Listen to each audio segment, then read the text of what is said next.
This is part 1 for manual muscle testing. In this video, I'm going to be conducting 4 different manual muscle tests, starting with the extensor hallucis longus for toe extension. This happens in the sagittal plane and the medial lateral axis of rotation. So to start out, I'm just going to be checking my patient's range of motion and ask them to pull their big toe up and down into flexion and extension for 5 times. 1, 2, 3, 4.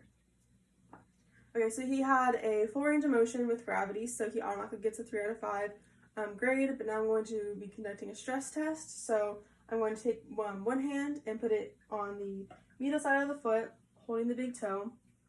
On the other hand, I'm going to be pulling down his big toe, and he's just going to resist against me for 5 seconds.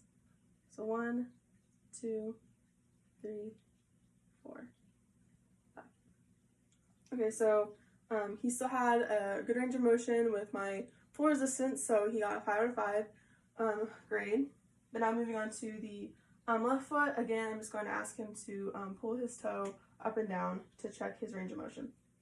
1, 2, 3, 4, 5.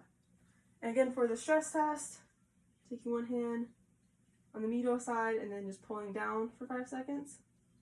1, 2, 3, 4, 5. Okay, good. So that's another 5 out of 5 for the stress test because he was able to fully resist my full resistance. Moving on to the tibialis anterior for dorsiflexion, I'm just going to ask him to pull his foot into dorsiflexion and inversion. This happens in the sagittal plane, again in the medial and lateral axis, so just pull your foot up and in for 5 times. 2, 3, 4, 5. Okay, so you got a 3 out of 5 for his range of motion. And after the stress test, I'm just going to take one hand above the ankle and then my other hand on the medial side of his foot, and I'm just basically going to do the opposite of his action. And so I'm going to try to pull him down, and he's going to resist against me. So 1, 2, 3, 4, 5. Okay, for a stress test, he got a 5 out of 5. Moving on to his left foot. Again, I'm just going to ask him to go into dorsiflexion and inversion. So up and in 5 times. 2, 3, 4, 5. Automatic 3 out of 5. And now for the stress test. So go into up and in, and then I'm just going to resist against you. Don't let me pull you out. 1, 2, 3, 4, 5. Okay. So again, another 5 out of 5. The next test is the tibialis posterior. This is for inversion. So I'm going to ask him to go into plantar flexion and eversion. So down, down, in, out. Just 5 times, down and out.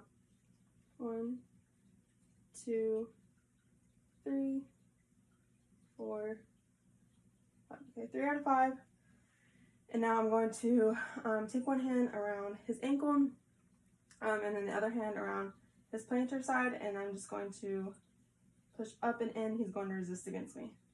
So 1, 2, 3, 4, 5. Okay. Okay, so 5 out of 5. Moving on to the left foot. Again, just go down and out. 1, 2, 3, 4, 5. Okay, now resist against me. 1, 2, 3, 4, 5. Okay, another 5 out of 5. And then lastly, the tibialis longus inversion. So for eversion, so I'm going to put him into plantar flexion and inversion. So go down and in for 5 times. 1, 2, 3, 4, 5. Okay, now I'm just going to push you up into dorsiflexion and eversion. So just resist against me. 1, 2, 3, 4, 5. Okay, so 5 out of 5 for the stress test. Okay, moving on to the left foot.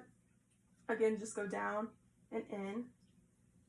1, 2, 3, 4, 5. Okay. Now I'm going to essentially do the opposite of your action. So I'm going to push up and out and just resist against me. 1, 2, 3, 4. Okay. So the both the tibialis posterior and the tibialis longus test both occur in the frontal plane and the anterior posterior axis. So all his tests were 5 out of 5 for the stress test, and he had a full range of motion with my full resistance.